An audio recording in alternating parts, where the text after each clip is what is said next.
What is up, everybody? I'm Thomas J. Bellezza, and welcome to The Right Mindset. Today, I'm going to go over what types of subplots there are and what you should be using them for or could use them for, while also exploring a few examples from famous stories we all know and love. So let's get right into it, shall we?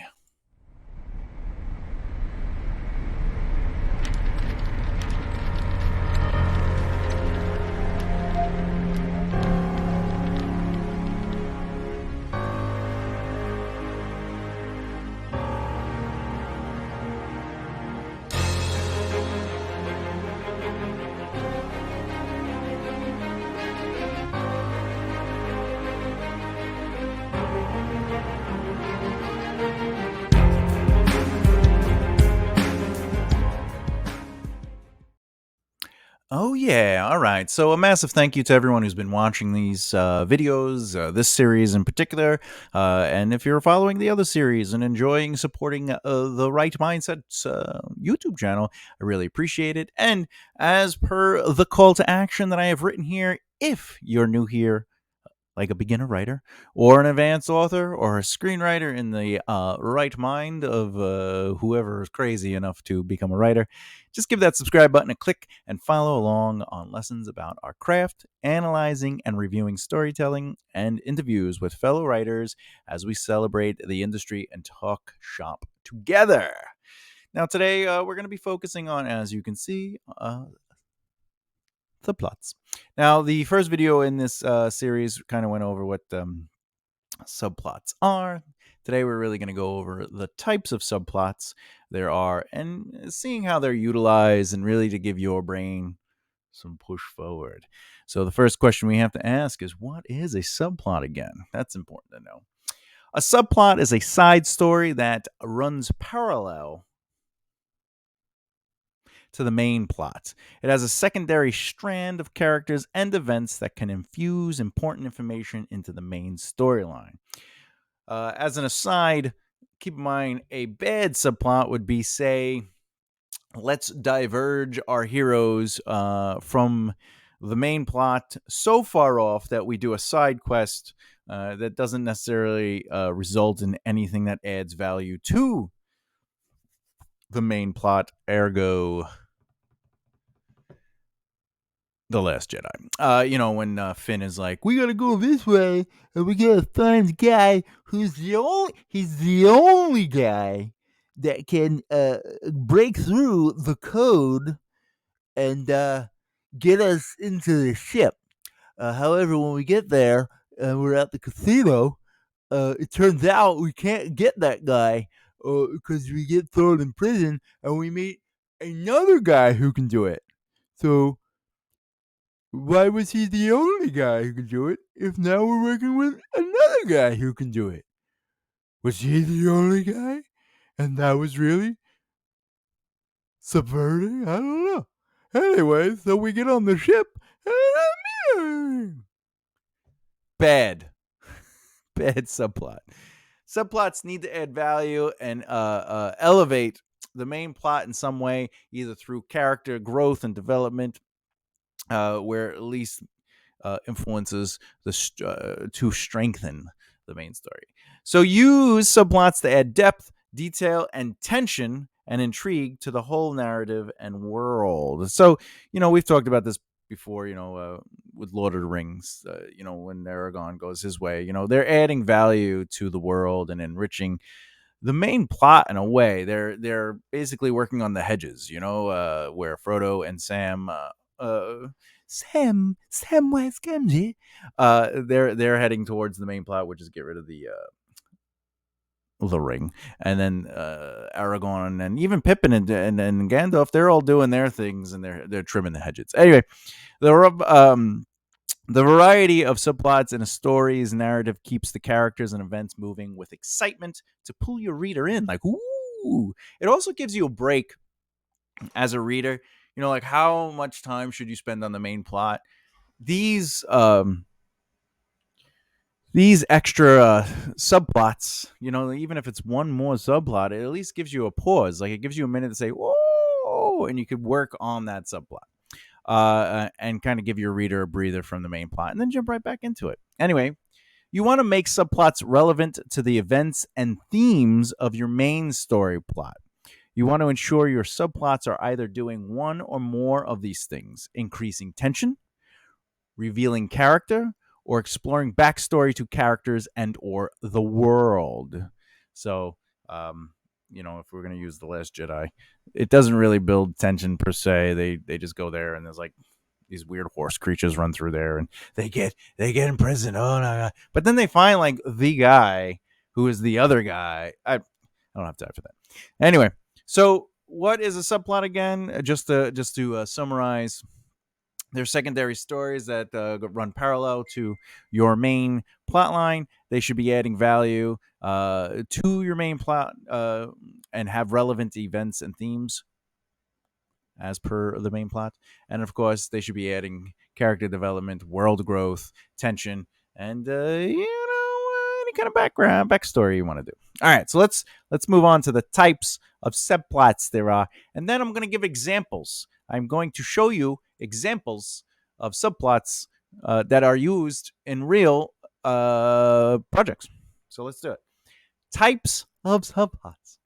Think of subplots in these three terms: romantic, conflict, a conflict, or expository. So basically, do you love me? Do you love me? Do you love me? Do you love me? Or is it, hey, come on, I bite my thumb at you. Do you bite your thumb at me? I bite my thumb at you. Or ultimately, so basically, we have to go to Mordor. And when we go to Mordor, we need to do it as a team. One might even call it a fellowship. And, and the reason we have to go there is because we have to destroy the ring. And it's a very dangerous journey. Oh, exposition. Okay, gotcha. So we're going to go over to Rivendell. Anyway, is there a romance between two or more characters? Of course. In a romance novel or film, this would be the main plot. What that means is like, the subplot can't be the main plot. So in a romance novel or a romance film, the romance storyline is the main plot. However, there could be like a secondary group or couple that has a romance as well. Like, for example, let's say two characters go and getting to know each other through the romantic comedy or whatever it is. And their siblings also have a relationship that's blossoming. That might be a subplot. Conflicts can add a lot of background and depth to a narrative. In Blade 2, Blade and Reinhardt didn't get along. So Reinhardt was Ron Perlman, and they kept butting heads, right? And then Blade put the bomb in his head, and then towards the very end of the movie, where all the plot points get wrapped up, we find spoiler alert. We find out that Blade's helper was actually working for the vampires, and Reinhardt was like, "It was fake," and then he gives the fake bomb to Blade's helper, and Blade's like, "Just kidding," and he blows his friend up, and then he kills Reinhardt. So that would be a subplot. Okay, of conflict. When you need to explain something or expand on a character's background and the world a bit, you might find yourself in need of expository subplots instead of the traditional dialogue-heavy exposition chunks. So there is a difference between, say, us sitting here going, we got to do A, B, and C. There's a sword that we need to get. Versus making it sort of, the subplot is we got to go get a thing. Rise of Skywalker did that with the dagger. They were like, we got to get the Sith dagger. And by going to get the Sith dagger, we learned a little bit. We learned that she can heal, which was going to be important later. We learned a little bit about Calrissian, Lando Calrissian, and we learned a little bit about the world with the celebration that was going on that desert planet, etc., etc. And we also learned they can fly now. But a great use of subplots would help explore motivations, flaws, even strengths in a character, the world system or government, and of course the relationships involved in the main plot. So the types of subplots, as we romantic, conflict, or expository. Expository. So keep that in mind. Is you're either informing, you're battling, or at wits. And it doesn't even have to be aggressive. It could just be you're not getting along with somebody, or it's a romantic. Now, are these all of the subplot types? No, you literally, it's infinite. You could just think of things that are important. Now, the reason I'm using these three is because it's generalizing. You know, there are so many different romantic subplots, and there are so many different conflicting subplots, and of course, there are so many different ways. Oh, there's so many variables to creating exposition. But let's get to the fun part. Let's go for examples of subplots. Now, please forgive the lack of capital letters. I don't want to throw off the brain here, but so what would be a good example of some subplots? Let's talk about Forrest Gump. So in Forrest Gump, one of the subplots that is going on is we continue to see Forrest's story as he gives small glimpses into his childhood love's life. So it's not just his love, but it's the life of the person of Jen. Hello, Jenny. Right? It's we're seeing Jenny's life through Forrest's eyes, and as he's waiting for the bus, which we learn later that he doesn't have to wait for the bus. Spoiler. We discover who Jenny is, who Jenny and Forrest are, and how their relationship really has constantly been growing and growing. Then we got something a little. Let's go back a little bit. Let's go vintage. Let's go vintage. So vintage would be Romeo and Juliet. I don't know if you've ever heard of this story. Romeo and Juliet is obviously a love story. Well, one subplot is about the old rivalry between their families, the Capulets and the Montagues. So this would be an example of conflict. The Forrest Gump example would be romantic. This would be conflict. All right. So they've had this pushback all this time. Ooh, right? But you could also look at this particular subplot as expository as well. Like, so it's adding value to why Romeo and Juliet can't be together because of this deep rooted hatred in this rivalry, and these two families don't get together. So it makes their love even more forbidden. And that's, we learn that by seeing things play out. However, it is also a rivalry, conflict. Okay. I don't know if you've heard about Captain America Civil War. Here, Black Panther will have his revenge. I have let feed me for too long. Now I must stop. So I don't even know. Those are not the lines, but Black Panther, his father's killed from a bombing, a terrorist attack that was Baron Zemo. Spoiler alert. And he thinks it's someone else. He thinks it's Bucky. And he goes after him. And he's like, hey, you killed my father, prepare to die. And he's like, I got to get you. And he wants to get that revenge. However, he actually grows as a character. Harry Potter. So Harry Potter, the development of the three main characters' friendship.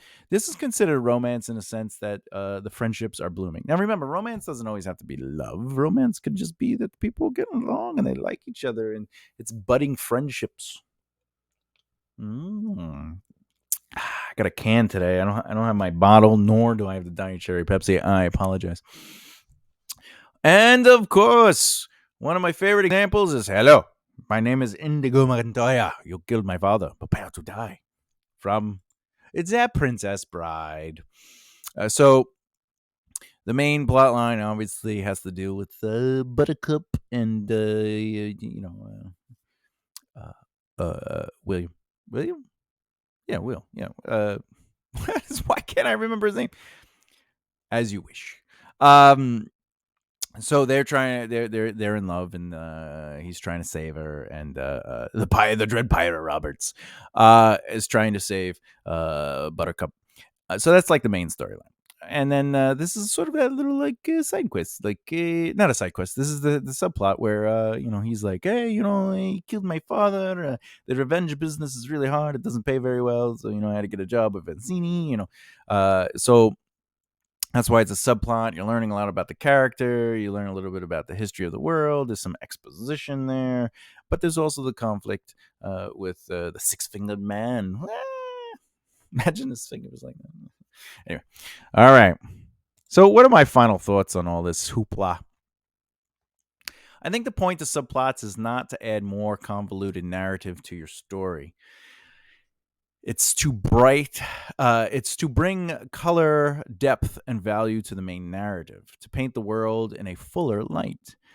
A really helpful tool to use for figuring out subplots is to think about several things. A, does the subplot take away from the main plot? 2, if you deleted the subplot completely, would it change your narrative so much it'd look like a completely different story? Kappa. How does this subplot add depth, value, and fuel the main plot? If it doesn't, why is it there?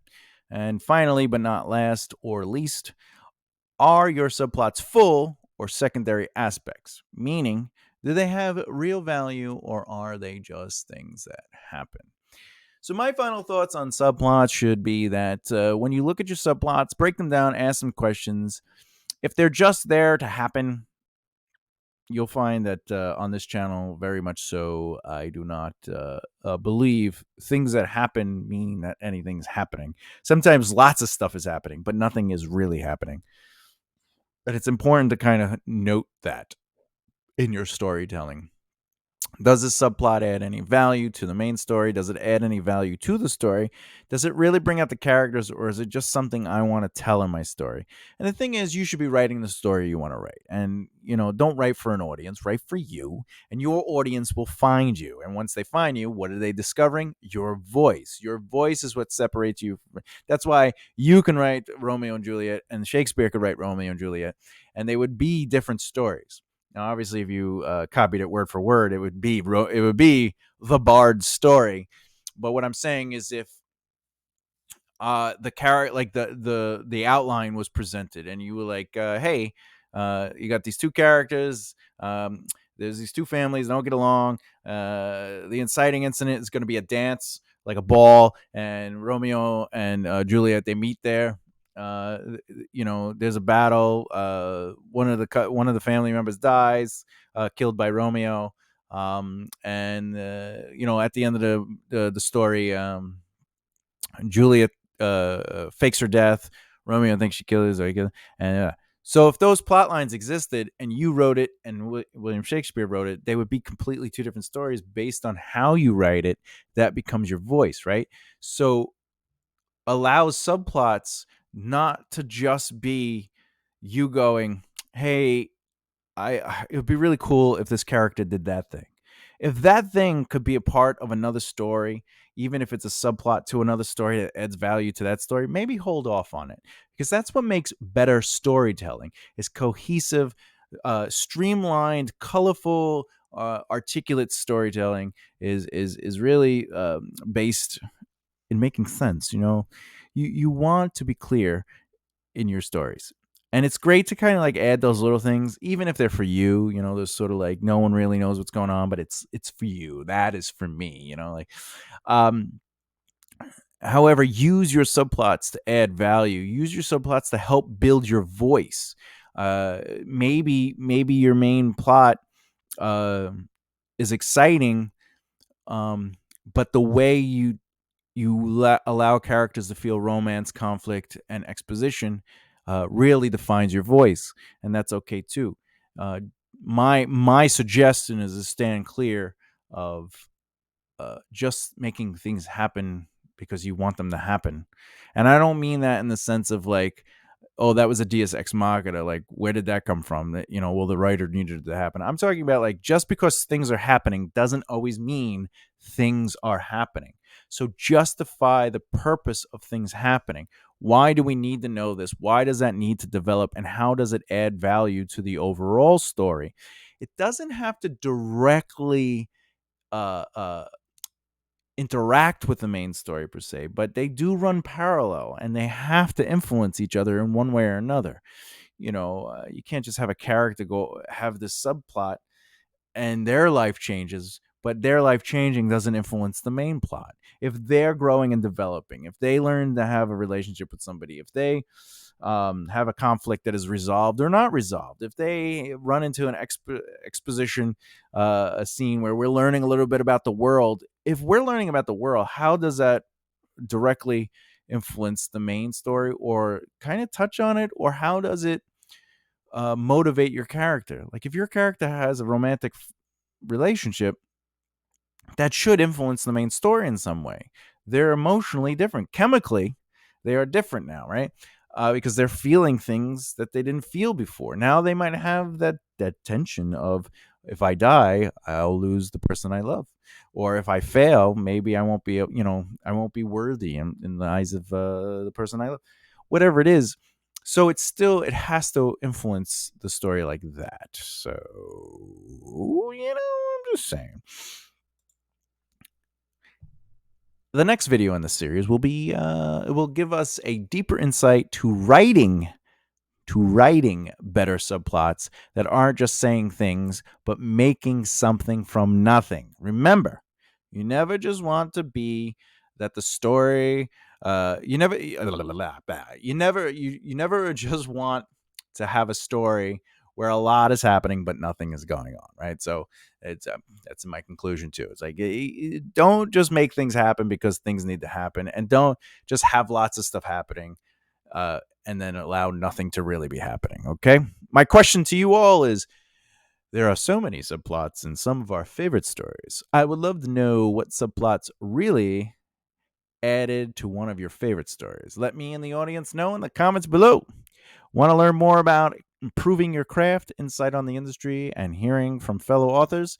Please subscribe, hit that bell icon so you don't miss out. Because really, who wants to miss out? Anyway, keep developing the right mindset, my friends. Till next time.